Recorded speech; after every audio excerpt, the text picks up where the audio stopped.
You think you are the architect of your own mind, but you are actually living in a house built by people who didn't want you to survive. Every time you swallow your anger to keep the peace, you aren't being the bigger person.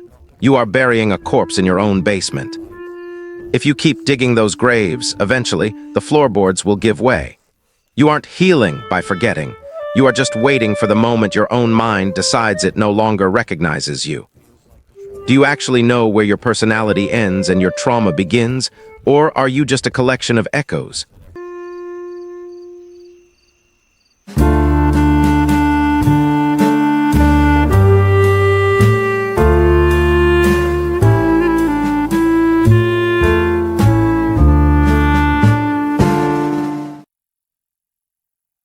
It starts as a quiet hum in the back of your skull. You call it patience. You've been told since you were small that your value is measured by how much you can endure without making a scene. You remember the first time you learned to hold your breath to avoid being noticed. The way you turned yourself into a statue so the chaos in the next room wouldn't find its way to you. That was the first brick in the wall. What you didn't realize is that walls don't just keep people out, they trap things in. You grew up believing that if you were quiet enough, good enough, and invisible enough, you would eventually be safe. But safety is a lie we tell children to keep them from screaming. Now, as an adult, that silence has become your primary language. You walk through your life apologizing for the space you occupy, smoothing over edges that aren't even sharp, and wondering why you feel like a ghost in your own skin. This isn't just a bad childhood or a rough patch. This is the slow-motion erosion of a human soul. You've spent decades absorbing the jagged moods of others, acting as a lightning rod for their instability, and you think you've come out of it stronger. You haven't. You've just become more efficient at storing the poison. Every insult you laughed off, every time you were gaslit into doubting your own eyes, and every moment you were forced to prioritize someone else's comfort over your own survival, it's all still there. It doesn't evaporate. It just waits for the pressure to become unbearable. There is a specific kind of exhaustion that sleep cannot fix. It's the fatigue of maintaining a mask that has begun to fuse to your face. When you look in the mirror, you don't see a person, you see a project.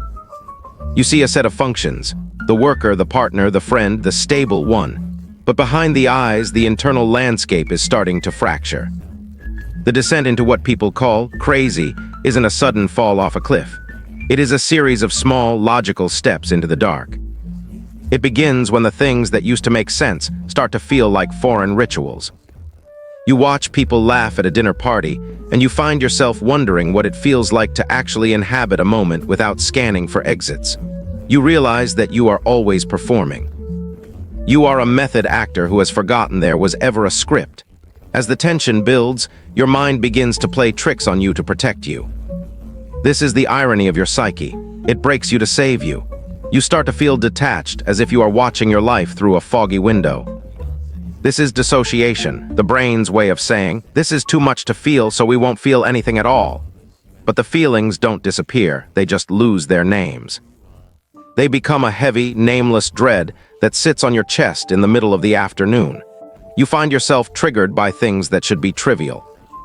A certain tone of voice, a door closing too loudly, a look of mild disappointment on a stranger's face. These are no longer just events. They are keys turning in old locks. Your body remembers the brutality your mind tried to forget. Your nervous system is screaming danger while you are just trying to buy groceries. The disconnect between your reality and your reaction is where the madness starts to leak in. You begin to feel like a stranger to yourself, an intruder in your own biography. The collapse happens when the good person you've pretended to be finally runs out of fuel.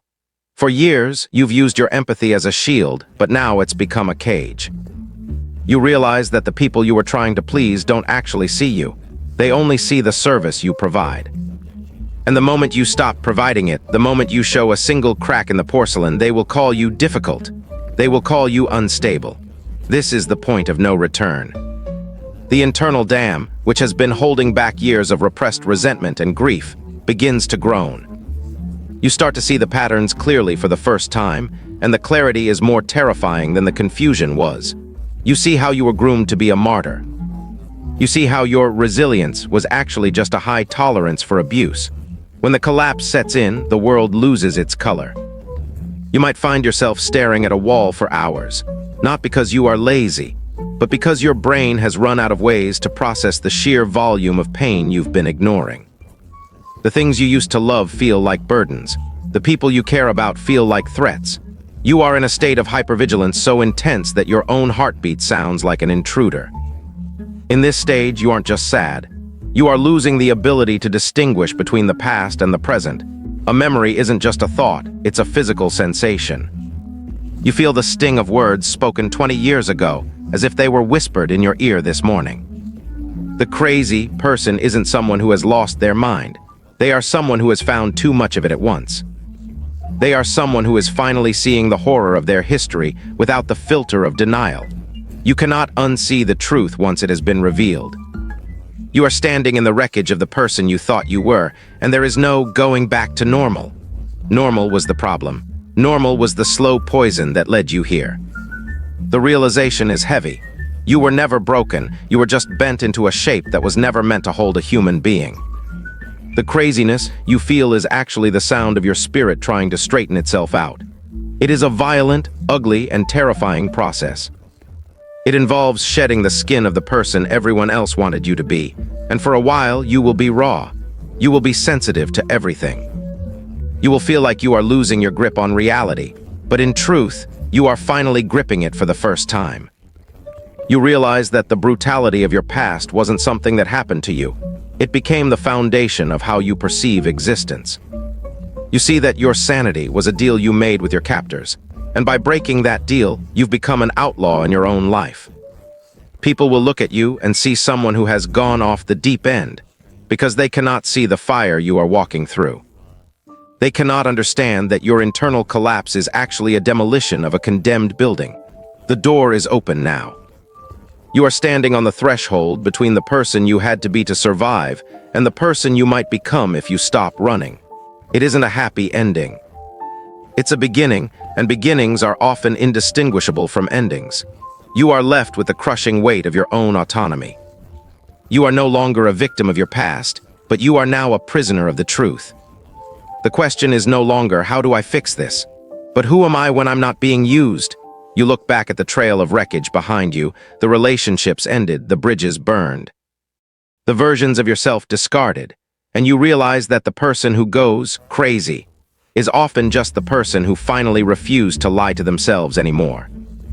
You are alone in the quiet now, and for the first time in your life, the silence doesn't feel like a threat. It feels like a reckoning. What will you do with the rest of the pieces?